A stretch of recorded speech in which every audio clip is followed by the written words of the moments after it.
Hello' বন্ধু বান্ধৱসকল, আজি ৰাখী বন্ধন 22 আগষ্ট।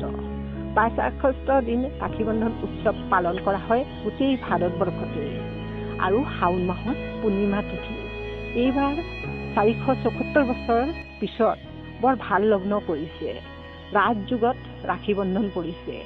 এদিন গোটেই দিন ৰাখী বান্ধিব পাৰিব আৰু ভাইটি ভণ্টিসকলৰ বৰ সুখবৰ আৰু এক চেনেহৰ প্ৰতীক ৰাখী বন্ধন। ভনীয়েকলে ককাইকেইটাৰ হাতত এডাল সূতাৰ বন্ধন মানে এক চেনেহৰ প্ৰতীক আৰু ককাইকো ভনীয়েকক বিপদত সহায় কৰিবলৈ প্ৰতিশ্ৰুতি দিয়ে।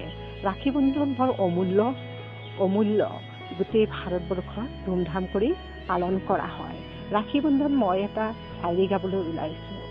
সবাতকৈ ধুনীয়া মোৰ ভনী এই ধৰণীৰ, ৰাতিপুৱাৰ কুঁৱলীতকৈ ধুনীয়া মোৰ ভনী এই ধৰণীৰ। আকাশৰ নীল আকাশৰ মেঘেৰে ঢাকা শুৱনিতকৈ শুৱনি মোৰ ভনী ৰাজকুমাৰীৰ দৰে শুৱনি মোৰ ভনীক মই সবাতোতকৈ ভাল পাওঁ। এজন ককায়েকৰ মনৰ ভাৱ আৰু এজনী ভনীৰ মনৰ ভাৱ হ'ল মোৰ ককাইদেউ পৃথিৱীৰ সবাতোতকৈ ভাল। তেওঁ যে সকলো কাম সুফল হয়, তেওঁ যে শান্তিপূৰ্ণভাৱে এখন পৃথিৱীত থাকে, তেওঁৰ যে মনৰ বাঞ্ছা পূৰণ হৈ য'তেই নাথাকক তেওঁ যে সুখী থাকে। এক ভনীৰ মনৰ ভাৱনা হ'ল ককাইদেউৰ প্ৰতি।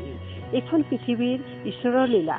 ভাই ভনীৰ এনে চেনেহ অপূৰ্ব মিলন দেখি বৰ ভাল লাগে।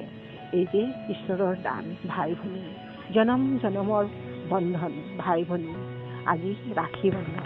আপোনালোকৰ এই ভিডিঅ'টো কেনেকুৱা লাগিল জনাব। ভাল লাগিলে লাইক শ্বেয়াৰ কমেণ্ট কৰিব নাপাহৰিব।